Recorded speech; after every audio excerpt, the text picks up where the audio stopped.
Turned on the TV this morning. Had this shit on about living in a violent world. Showed all these foreign places foreigners living on. Started thinking, man. Either they don't know, don't show, I don't care about what's going on in the hood. Gold teeth, gold chain wearing, fried chicken and biscuit eating, monkey ate baboon, big thigh, fast running, high jumping, spear chucking, 360-degree basketball dunking, titsoon, spade, mulling yarn, and go the fuck back to Africa. I'm gonna take a circuitous route to get to that answer if I can. I want to really kind of lay this down. All right.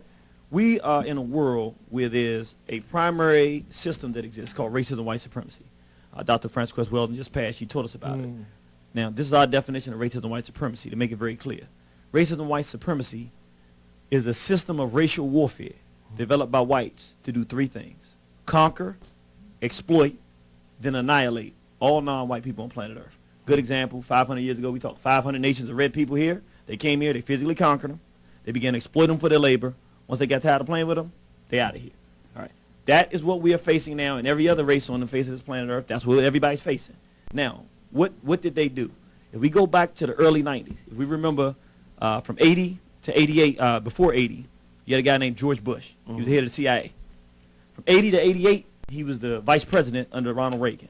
They said, we've been fighting and exploiting these people for Thank you so much for joining us today. You know, yesterday we were in San Diego, California, talking with one of the country's most notorious drug dealers, Mr. Ricky Ross, better known as Freeway Rick. Take a look at this tape. I think I'm an expert on cocaine. There's not many people that has dealt with as much cocaine as I have. I think I'm an expert. I've saw people strung out from snorting cocaine, where they snort cocaine all day long. I saw them take powder and put it in cigarettes and smoke it, just like a rock smoker will. Or they'll smoke back to back to back. Well, Ricky Ross is right now facing a life sentence, but he says he deserves to be a free man. Why? Because he says the CIA used him as a pawn to sell drugs to help fund the secret war in Nicaragua. Take a look at this tape. If it was good for them to sell drugs, then it should have been good for me to sell drugs. The money from the drugs went to buy guns for the Contras. Instruction to this race. Even if the man ain't there, by herself, she will raise another generation that we got to go to war with. This is a problem. We want to end this for good. So what did they do? They said, we got to find a way to get to this woman. She's our real problem. So what did they do? They said, this is what we're going to do. As white males and white females, we cannot go directly to the black woman, because if we do, we got to go to the black male. He ain't got no job, but he got a lot of aggression. He ready to give it to us. So how do we enlist the black male in the war against the woman that we have to crush in order to destroy the race? So he said, this is what we'll do. We created drugs. They created a drug called crack, because they said, look, we got to be able to destroy this woman, but they don't have enough money to buy the drugs at the, the cost of cocaine, so we'll make something cheap. We'll chemically produce something that is more addictive than anything they've ever seen. Bonds with their melanin, and then we'll get the males in their community. I'm sorry. Yes, sir. Did you say bonds? Bonds with their melanin. That's what he said. Yes. See, crack is not just something somebody sat down and put it together. This was something that was created in the lab. If you see the chemical breakdown of crack cocaine, what you'll see is this was something that was thought well out, because the idea is this. If you want to destroy these people, you got to make a drug that's very inexpensive so that they can afford it. But then the other part is you want to get to the women. The men are physically strong, and they won't allow that. So then enlist them in the process. How? They don't know what we're doing. We'll give them this drug. It'll sell like crazy. They'll start making money where they weren't able to make money before, and they will not know what's happening. Now, here's my point to that. Even though we didn't know what was happening at the time, the bottom line is this. Who's responsible for protecting the community? Brothers. The men. So we failed. So what happened? They enlisted us in the war against our women. That went from about 88 to about 92, really 85 to 92. It crushed our community. But they had a little problem, because a couple things happened. One, Public Enemy was out. KRS-One, hip-hop, and it was saying, X-Clan. elevate yourself, love yourself, fight the power. They saw that, and they said, okay, we did great with this drugs, but the next generation don't want these drugs because they've seen the devastation that happened in the community. So a lot of them not going to do it. What can we do? They said, we got to merge these two things. Take the energy from hip-hop. Let me ask y'all a question. When you look at my brothers, what's your first impression? Does the sight of us leave you guessing, or do you understand the stressing, the aggression, the look of no hope on my niggas' faces, like the Lord overlooked us when he handed down his graces? You see, embraces fall short on the numb tips of street entrepreneurial fingers, stuck in the walls of the project halls where the coke smell still lingers. External blingers is all we can be, because on the inside we've been given nothing to shine on. And a gig is harder to get than coke, so niggas get they grind on, because the TV tells us, aim high, nigga, make all goals lateral. But that takes paper that we don't have, so niggas put their souls up as collateral now. Some niggas reclaim them, some blame them, make an excuse to sell them. But when a nigga goes from not doing to doing, what can you tell him? Not to be a nigga? Shit, I got to be a nigga, that's how I pay the bills, and I'ma do that whether I got to sling this coke or exploit these rhyme skills. See, America makes you an opportunist, and at the same time they institutionalize you. So the fact that niggas get these big record deals, big money, and then go to jail shouldn't surprise you. That's what lies do. And most of these guys do have raw talent, just infantile education. So the business feeds them all the weed and ecstasy and a little bit of paper to provide some pacification from all the bullshit frustration they serve you. Meanwhile, they corrupt your perception of what the real is. See, they taken all our businessmen and made them drug dealers. Took all our messengers, made them rappers just flapping their jaws, afraid to admit their treason. Took all our soldiers for the cause, made them killers for no reason, and being fucked up. Well, that's in this season, so if you're negative, you're positive, and if you're positive, you're called a hater. But I maintain control of my soul because I know it gets greater later. And I told y'all the last show, I'm no hater, I just know what the truth is. I've been intertwining this pudding for a year now, so I know where the proof is. It lies in these midtown Manhattan skyscrapers where former hustlers sign papers and do fucked up capers. About 16 infamous stars at a time. Got them chopping and bagging and serving that shit to niggas 16 bars at a time, and the crime is undetectable by the feds because in the heads of our kids is where the track is. And music shoots straight to the soul. Is so potent, so it's much more addictive than crack is. Now, the high is just an illusion, lies and confusion, but just for that rush, just once these young bucks will go through it. So in essence, they're still flooding our streets with thugs, drugs, and killing. They just using these record labels to do it.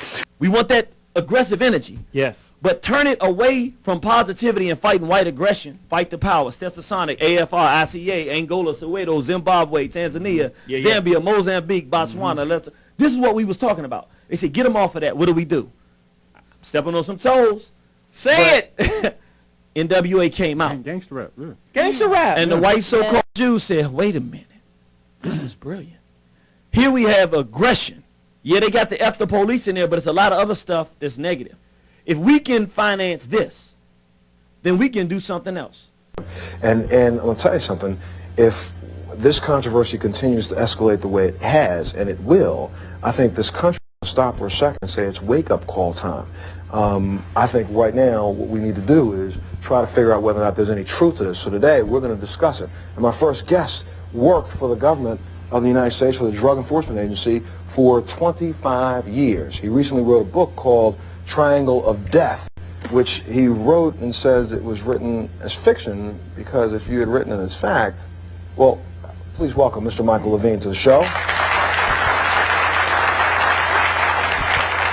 You know, if you had written this book as a fact and told some of the true stories that you could tell, what would happen? I just couldn't. Let me explain why. Sure. I was a deep cover agent. Deep cover agents are a small group of people who pose as criminals and go into other countries. For instance, the Arab terrorist role in the book is one I actually played. And we are sent into these countries to live on our acting ability. There's no 911 to call. The mission is to reach the top of the drug world. And I was a deep cover agent. I lived with Chinese drug dealers in Bangkok, Thailand during the Vietnam War. I lived with ex-Nazis and Argentine mass murderers in Argentina. Well, at that time you weren't a DEA agent. No, I was in the hard narcotics smuggling unit of customs. And the case that I was living with these Chinese drug dealers led me right to Chiang Mai. It was the first case that was killed by Central Intelligence. Ironically, it was a case that involved smuggling of heroin into the U.S. in the dead bodies of GIs. Now, this was my first instance where I was brought into the embassy in the middle of the night. I was being forced by my government, mysteriously, suddenly to lie to the drug dealers. All logistic support was withdrawn. And the drug dealers had bought my act. I get over pretty good. I grew up in the South Bronx. My brother was a heroin addict. As a matter of fact, I grew up, I'm a Jew who grew up in a Puerto Rican black neighborhood. And as a kid, I used to lie and say I'm half Puerto Rican. So I was kind of undercover, like right away, right from the get-go. It was good training. You trained yourself well from a young age. And I was a bad kid. I was arrested twice before I was 16. Had I been arrested 1 week later, I could never have been a federal agent. They were considered juvenile offenses. I wanted to live out a James Bond fantasy. I got into a fight with a guy who was a heavyweight boxer, a martial artist when I was in the military. And in a heartbeat, I learned how short life is. The guy pulled a gun, stuck it in my stomach. A fellow military policeman pulled the trigger and it misfired. From that time on, I wanted to live out every fantasy I could, and I aimed myself to be a deep cover agent. Where's a poor kid from the Bronx? How do you get to live that kind of life? And I did. I lived out every fantasy you could imagine. And over 25 years, you did this all over the world. All over the world. Every country we name in the book, I was there. Name the countries that you name in the book. Well, from Bangkok, Thailand, Buenos Aires, Argentina. I lived there for 3 years. Mexico, Colombia, Panama, Bolivia, Germany, France, you name it. I've been there posing as a criminal. And in every case, including probably the biggest case in our history, I reached the top of the drug world.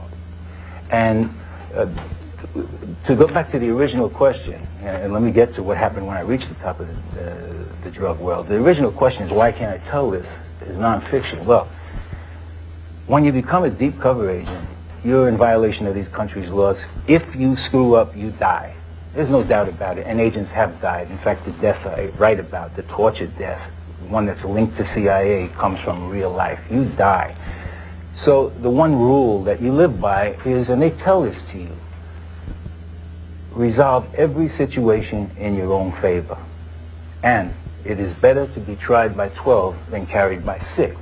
Now when you live that rule, even though I was watching my brother die, a heroin addict, die inch by inch, and even though I believed I was doing right, I knew I was doing a lot of wrong things to survive. Anybody who does that has to survive, has to do everything they can. Now the point is, when you live by that rule, you can't come out and talk about it. So you unwittingly join the U.S. government mafia, of which part the CIA is the kingpin, the Don. So you're saying that the CIA is the kingpin of the head of the United States Mafia?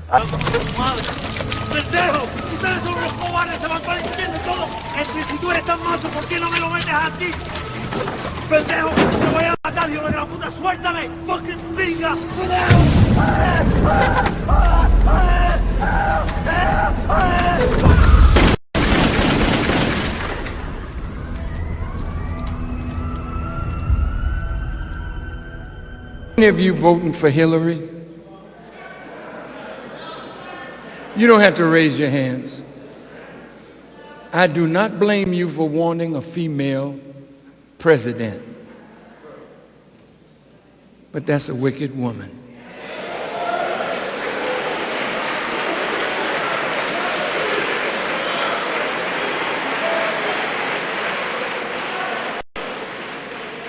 Now listen, you can vote for her, but vote for her with knowledge. She can be sweet, but so can you. And you know when you're sweet but playing a game. All of a sudden she know about Trayvon Martin. All of a sudden. On Monday afternoon, Hillary Clinton met with the surviving family members of African-American children killed by gun violence, including the mothers of Tamir Rice, Michael Brown, and Trayvon Martin. Sabrina Fulton, Trayvon Martin's mother, told CNN the meeting was powerful and productive. The U.S. Congressman Bobby Rush was also seen at the restaurant where the meeting took place. Tamir Rice's mother, Samantha, said, "She is a mother and she is a woman, and I felt she understood where we were coming from." The boy's been dead nearly 2 years. Now she's talking about him like she met the mother and these white people, this is Satan. And you fall for that crap. Most of you that went to jail for having a little blunt in your pocket, They arranged that, the Clintons. I like protesters, but the ones that won't let you answer are afraid of the truth. That's a simple rule. Be afraid. Be very, very afraid. I don't know how you would characterize the gang leaders who got 13 kids hopped up on crack and sent them out onto the street to murder other African American children. Maybe you thought they were good citizens. She didn't. She didn't. You are defending the people who kill the lives you say matter. Tell the truth. Mass incarceration came about under the Clintons. Don't forget that. They call my young gangbangers super predators. The fourth challenge is to take back our streets from crime, gangs, and drugs. And we have actually been making progress on this count as a nation because of what local law enforcement officials are doing, because of what citizens and neighborhood patrols are doing. We're making some progress. Much of it is related to the initiative called community policing, because we have finally gotten more police officers on the street. That was one of the goals that the president had when he pushed the crime bill that was passed in 1994. He promised 100,000 police. We're moving in that direction, but we can see it already makes a difference, because if we have more police interacting with people, having them on the streets, we can prevent crimes. We can prevent petty crimes from turning into something worse. But we also have to have an organized effort against gangs. Just as in a previous generation we had an organized effort against the mob. We need to take these people on. They are often connected to big drug cartels. They are not just gangs of kids anymore. They are often the kinds of kids that are called super predators. No conscience, no empathy. We can talk about why they ended up that way, but first we have to bring them to heel. And Black Lives Matter put it to her. We're making sure that South Carolina became the first state with body cameras. There's more work to be done, but you got to lay down these markers. You got to build toward common sense gun reform, criminal justice reform, and all the like. So I think we've got a very, I think we've got somebody saying here, we have to bring them apologize for mass incarceration. Okay, we'll talk about it. I'm not a super predator, Hillary Clinton. Okay, fine, we'll talk about it. You apologize to black people for mass incarceration? Well, can I talk, and then maybe you can listen to what I say? Okay, fine, thank you very much. There's a lot of issues in this campaign. The very first speech that I gave back in April was about criminal justice reform and about predators. Being rude. It's not appropriate. Predators. That's rude. This is not appropriate. That's rude. Yeah, you want to hear the facts, you just want to talk. I know called black people. You're trespassing. 1994. Please explain the record. Explain it to us. You owe black people an apology. Excuse us. That's an inappropriate thing. You will get a chance to talk. I'll approach your side. You know what? Nobody's ever asked me before. You're the first person to ask me, and I'm happy to address it, but you are the first person to ask me here.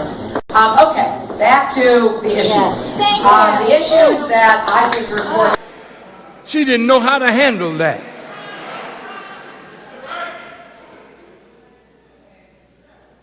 Call you a super predator that has no conscience, no sensitivity, like you a dog, you an animal. We got to bring you to heel. You, my young brothers, this is what she said about you. And she didn't just say it. It became law and policy of the U.S. government under Bill Clinton and her wife, his wife, and now she's apologizing. But apologizing can't bring back the broken families. Apologizing can't bring back those that have been destroyed in prison life. Apologizing! I know you're asking today, how long will it take? Somebody's asking, how long will prejudice blind the visions of men? I come to say to you this afternoon, However difficult the moment, Yes, sir. however frustrating the hour, it will not be long, because truth crushed earth will rise again. Yes, sir. How long? Not long. Yes, sir. Because no lie can live forever. Yes, sir. How long? Not long. Because you shall reap what you sow. Yes, sir. How long? Not long. How long? True forever on the scaffold, wrong forever on the throne. Yes, sir. Yet that scaffold sways the future. Yes. Behind the dim unknown standeth God within the shadow, keeping watch above his own. How long? Not long. Because the arc of the moral universe is long, but it bends toward justice. Yes, sir. How long? Not long. Not long. Because mine eyes have seen the glory of the coming of the Lord. Yes, sir. He's trampling out the village where the grapes of wrath are stored. Yes, sir. He's loosed the fateful lightning of his terrible swift sword. Yes, sir. His truth is marching on. Yes, sir. He has sounded forth the trumpet that shall never call retreat. He is sifting out the hearts of men before his judgment seat. Oh, be swift, my soul, to answer him. Be jubilant, my feet. Our God is marching on.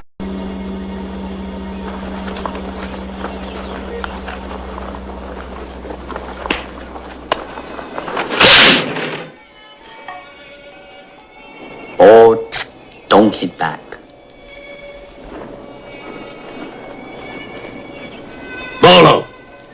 Go!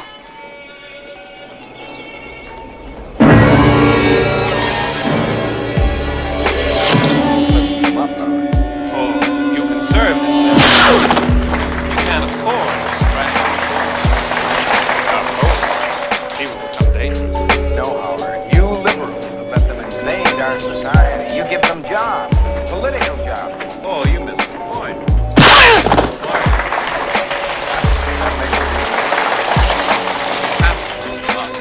We leave a smart one together, we develop into a leader against us. But if we raise him up to white society, we neutralize him.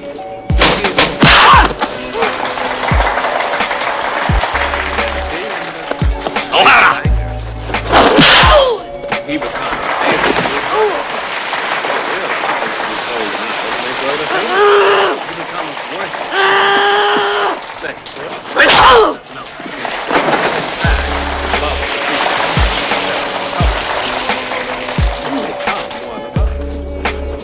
As many of you know, last March, when it was announced that I was no longer in the Black Muslim movement, it was pointed out that it was my intention to work among the 22 million non-Muslim Americans to try and form some type of organization or create a situation where the young people, our young people, students and others, could study the problems of our people for a period of time and then come up with a new analysis and give us some new ideas and some new suggestions as to how to approach a problem that too many other people had been playing around with for too long.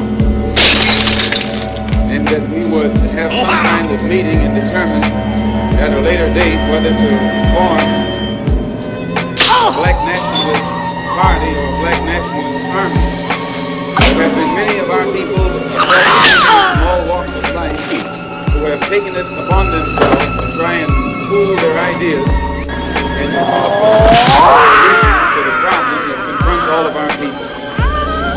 And tonight we are here to try and get an understanding of what it is they've come up with.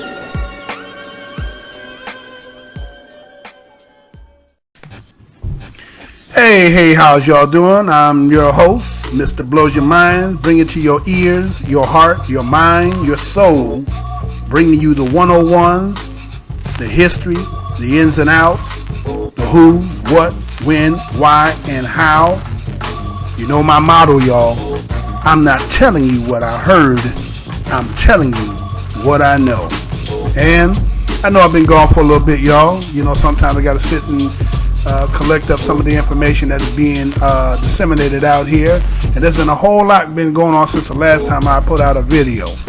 So I know a lot of you who are subscribers and things like that are periodically kind of just observing some of the stuff, and I think a lot of them are some on the other side. But to each his own on how you want to observe it and how you want to view it. But my subject for today is about, you know, you got half of the shit that you hear versus what you know. You know what I mean? And so there's so much going on today that is just that somebody needs to be out here to articulate all the events and things that are going down, break it down so that some people can have a, you know, a view or a perspective other than their own, and so that maybe it may be a point made that they didn't even think about. So what I did today is I made a compilation of things that is just basically going to go into details of what this whole topic is about. Now, accordingly, as it started off in the video, you see that it talked about Cube when he talked about a violent world. Now, you know, there's a saying that says the strongest survive, right? Only the strong survive. Well, according to the way that we are in this paradigm of this so-called prison planet that we're living on, the strongest is seen to be the one who can subjugate people, use the apparatuses of administration and government, laws, you understand, and the subduction or subliminal seductions of other, let's say, facets of, let's say, quiet wars. You know what I mean? Quiet wars will be things that are undetectable to the people that is being administrated on, and they don't see the effects until at this in a state of emergency. You understand? And so, you know, I watch a lot of the people videos out here, and if I'm using any videos of somebody from another channel, I do that as a compilation, actually as giving some credit to some of the things that are being done out here. And so I don't want nobody to take offense. I just take a portion of it, not because I'm trying to, you know, bite off of it, but it was a good points that may be made based on the topic that I'm using. So I will go ahead and take just a smidget of that and inculcate that in part of my dissertation. Now, this violent world that we live in,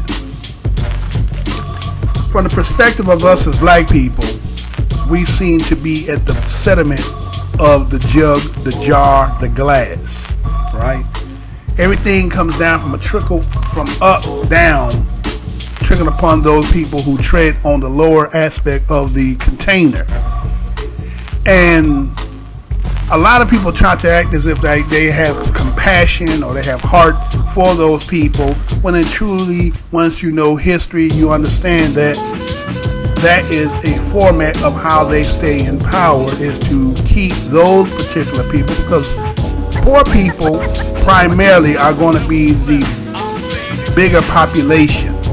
The so-called middle aspect of it is just somebody who's basically working, you know what I'm saying, like saying, for instance, if you were to have, say you're 6 feet, and then you stood in 6 foot, maybe 1.5 inches of water, maybe say 6.5 inches of water. Now that means that a person who's 6 feet in 6 foot of water, 6.5 feet of water, if you stood on your tippy toes, you could have your nose out of the water just enough so that you could breathe, right? That's what a middle class is really, when you really boil it down to, that's what you are, a working poor. And so they try to make the distinguishedness of these caste systems, which, you know, they call themselves Euro-Indians or Indo-Europeans, right? And so they bring this caste system, and so you'll have a lot of people who will be out here who will try to act as if like racism is not about race, it's about a system of caste or distinction of class. It does once you start playing in that realm, right? And that's, you know, the parts that on a lot of our people who tend to take on this class and get into these certain realms, that they turn a blind eye to a lot of the things that are happening. And so how do we as black people because I know there was just a debate several days ago, and it was about the term of black and how it does not correlate and tie into a nation who's saying that they're from antiquity, which would be the Moors, right? But, and I don't want to get off topic here, but I just wanted to make a little statement on that, which is, it was said that the language that the Moors, or the word deriving Moor, comes from Latin in Greek. Well, if it's Latin, and then if you have, as I have the Latin dictionaries and the etymologies to that, the word Moor, which is M-O-R-S, not O-O-R, because that's what they use for the American style. Just like when you look at the word Moroccan, it's M-O-R. So M-O-R-S equals death. So if they say black is death, then guess what? Moors is death too. But see, when you start trying to get this class and distinctionness, you're trying to make yourself separate. You're trying to stiff arm and say, I'm a little better than them. I know law. I know this and that. But the truth of the matter is, this violent world, even when you were established, ran you the hell up off of there and made an inquisition to wherever you went to subjugate you. So I'm not sure how everybody's trying to act as if like certain types of information and knowledge and knowing law is going to prevent the violence that is coming forth upon our people. And I'm going to say that again. The violence that is coming forth upon our people. Now, you've seen that aspect of that painting that came out not too long ago, where you see the cop with his gun to the little brother, and he had the Klansman with a gun to an older brother, going back maybe, I think it's in the 30s, I think it said. So, just to show you that the times have not changed, the only thing that has changed is the uniform. But the ideology has not changed, the agenda has not changed. The only difference is, it doesn't matter to whether you used to have to be at least an adult, to now it doesn't even matter unless you're a child. You understand what I mean? And so, as people, what are we looking at today?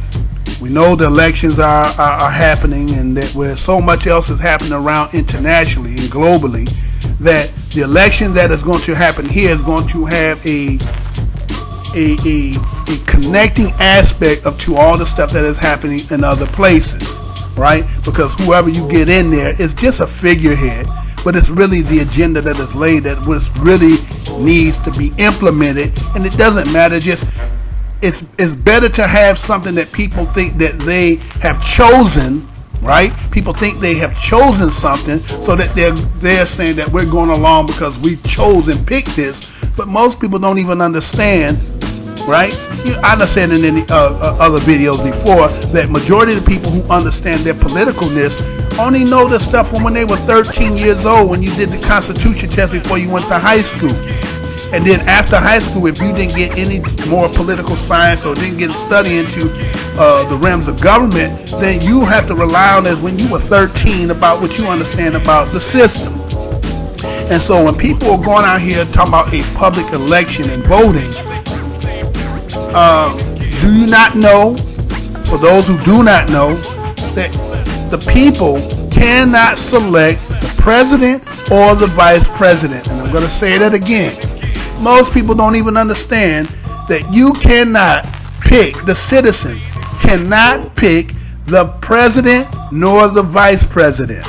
That's why they have the electoral college aspect of it, right?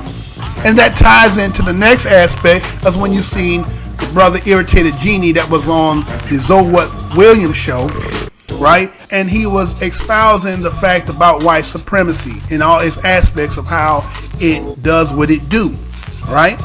And so that is why that electoral college aspect is in there, is because, think about this. If I got $5,000 in my pocket and I'm hanging around, let's say 100 people who ain't got no money in their pocket, are you gonna tell me, or do you believe that since you are the majority of the people and you got no money. Let's take about. Let's say that collectively, out of the 100 people, they probably got $200, maybe $300, right? Collectively.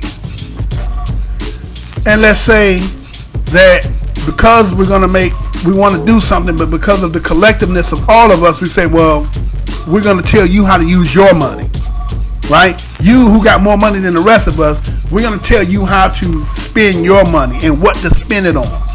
Are you going to go for that? Do you think they're going for that? This is what a lot of people, that's what I'm saying, about hearing certain aspects but not knowing, right? A lot of people like to believe in what they hear and not know what they're supposed to know. Now, we lost a great ancestor, which was Francis Cress Welsing, and the ISIS paper, and how a lot of that just laid down a good format as to this dynamic that we deal with, that is the subliminal racism that a lot of people cannot detect, right? And so for a lot of you who have not read that and study that and understand that, to see that how everything that we see currently is tied into the dynamics of what she broke down as a psychiatrist of the mind state of the people who do not have love for you.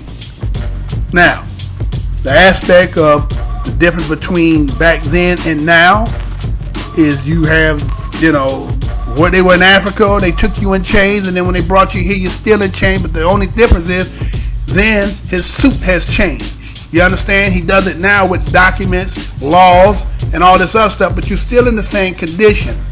And so how he is to exploit you, right? He's to kill, to exploit, right? And to conquer. And we have been under these dynamics for so long, to the fact that that's what they call Stockholm Syndrome, which is just the fact that people have come to now love their oppressor. They can't see, and you have so many people who will stand up and take up for the conditions and say, well, you got an issue because I don't see why you're complaining, and I don't understand why you're always talking about this, but you are the one who denies to see the elephant in the room. I see the elephant, and I see the destructiveness. I see his shit everywhere, and I said, this is an issue that somebody needs to be dealing with, at least having the discussion about. And see, race is the greatest topic there can be in this country and other countries. Because see, a lot of people like to assume or make that assumption that other nations don't have this same dichotomy. They have it, but maybe not so much as into the black and white issue, but it does boil down because it's in the genetics, and those certain names of tribes and shit are connecting back to a certain particular people, so that make them a distinguishedness versus other people. And so when you see a group like Black Lives Matter who are out here trying to bring voice or a discussion about some of the atrocities and the things that are having an effect upon our people, they seem to want to twist it to make them seem like to be something different. They're being slowly categorized as a terrorist group. They're being categorized as a terrorist group. It's because of the unification and the one-mindedness that everybody is trying to be on. And so anytime when you get unification amongst a people or downtrodden people, it's going to always be an issue. You understand? So the collectivists and the things that people are trying to unify under are becoming to be a problem, because that has been the thing that we have not been able to do, which is to collectively come together with one thought, one vision, and one movement. And so as time keeps going on and new generations are coming and more information is being disseminated, where I have seen some people who sit out here who talk about that a lot of people are just becoming like new day preachers because all they're doing is giving information, but they are not building institutions. Well, I'm saying that you can build all the institutions you want, but if you don't have people with the right mindset and the right thought as to the direction you want them to be in, all the institutions are not going to do. That's just like saying that some people who believe that You can take anybody. Think about what I'm saying. Some people believe that they just took any slaves and brought them and built nations. You know, if you just went around and just picked up people and say you want to build a house, you got all the materials, you got all the tools, you just need the manpower and the labor. You mean to tell me if you drove around, I didn't say go pick up Hispanics and Mexicans, I didn't say that. Go around and picking up brothers and just picking them up, get a whole bunch of brothers and just take them and we're going to build a house, and you think you're going to live in that house and not have a lot of issues and problems with that house? So you know that the people that they had to take had to have some type of skill and knowledge. You understand? So that's a myth. But a lot of people like to keep reciting or regurgitating that myth when you know that ain't even right. Now, here's the kick in the head. Now you see that the brother, when he was talking about, he was saying how that the stealthiness of how we've been infiltrated being used by substances, as we talk about crack and, you know, the crack epidemic and so forth like that, that I showed a clip with the Montel Williams show for those who've been around long enough who might have seen that and remember back in the day when they were talking about that. Because there was a big old thing about the Oliver North, Contra scan and the whole other things to that, right? So here's this brother who was talking about this, and then I just tied into the fact that the Montel Williams show had brought on this cat that used to be an informant agent. I think his name was Michael Levine, right? Which basically just became a CIA turncoat, right? And so, based on the stuff he was saying, right? And then how you tie that in is the simple fact that you had Freeway Ricky Ross, who basically said, I know everything there is to know about this drug. I've seen people do it in so many different forms of fashion, right? And I've seen the different outcomes of it. And so, here was somebody who is being used by the people that a lot of us believe that we're electing to put in positions that's going to have your best interest. And then it comes to find out that you catch that part when he said who the mob really was. Did y'all catch that? He said who the mob really was, and Montel even reiterated and said that. It's like, so this is what you're saying, right?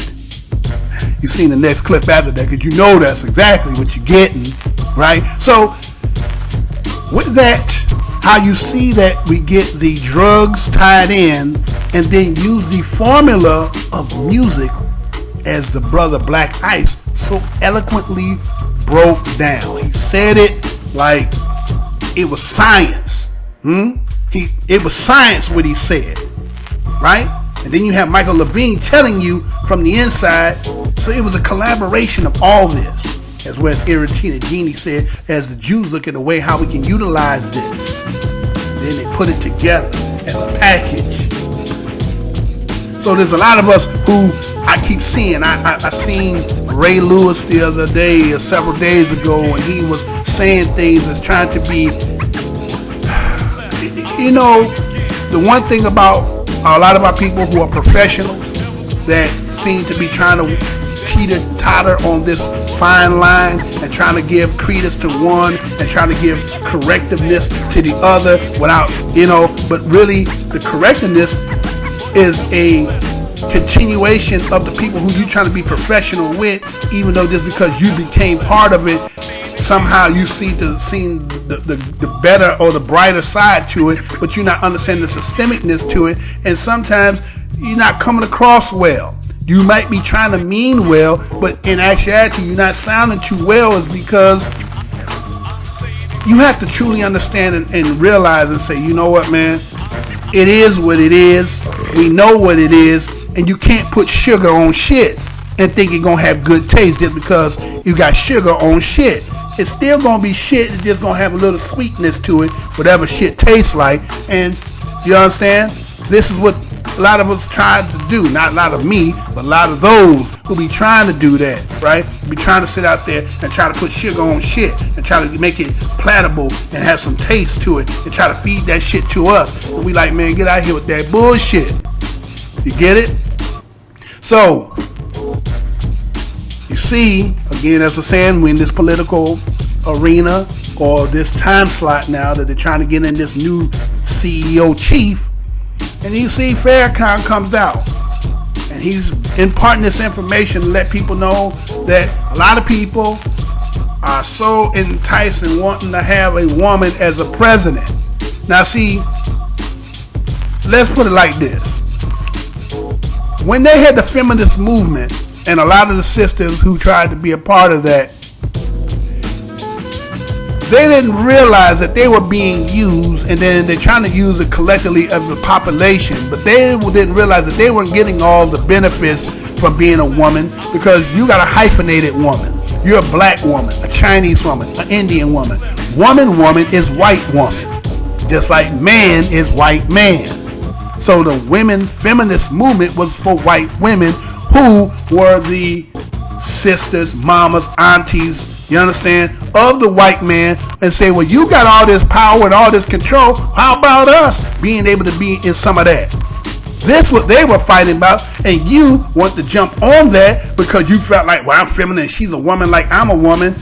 No, it ain't the same. And see, this thing about picking a woman and thinking that a white woman won't be no different than a white man, then you got this game all twisted up, huh?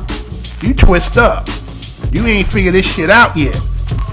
And so when she had this meeting and sit down with Trayvon Martin's mother and the rest of them sisters, and using that stigma and trying to tie herself, saying, well, I'm a grandmother and I'm a mother and I understand it. No, you don't, because this ain't happening to your people.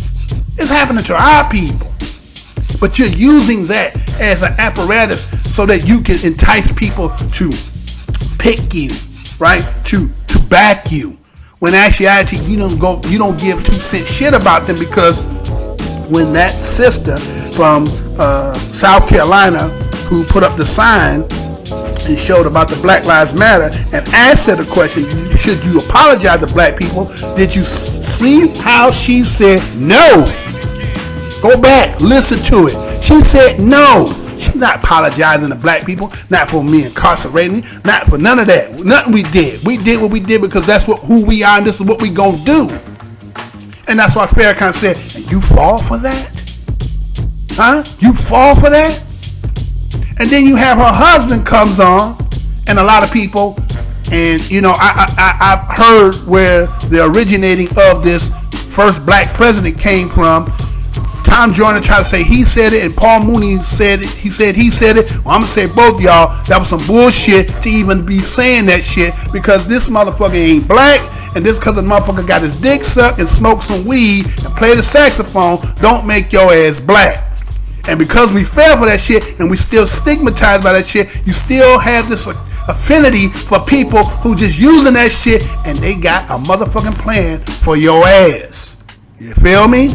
They got a plan for your ass. So she goes on and talking about putting black people to heal. What? Heal? But the other part was she said, well, we could ask the question why they're like that, but no, we got to get them to heal first. Huh? See, this aggressiveness that we're starting to bubble up with, this wanting to know and trying to unify, is an aggressive movement. And then they only can lead to certain aspects. And this is what they're anticipating. If you'd have went and seen my video where I talked about the forgotten man, what's the name? I can't think off the top of my head. But the video I did as they're talking about what happened in Haiti. Right? They were always in preparation of the day. Going back from Thomas Jefferson being a secretary, they were all in preparation waiting for the day. And so now what they got is a technologically advanced, technical advancement in their technology, to the fact that they say we got everything covered. All four corners, every intricate bit, and we got everybody buying into technology so that you got low jacks on you and everything. We can surveillance through your laptop, through your phone, through your TV. There's nothing that you can be hidden. So they can slowly start getting away from other aspects because they got everything already. And then the brainwashing mechanism is just perpetually being bombarded every day. Well, With all this stuff that people are doing, as much as more people are starting to get away from that and starting to come into certain forms or platforms that are disseminating information.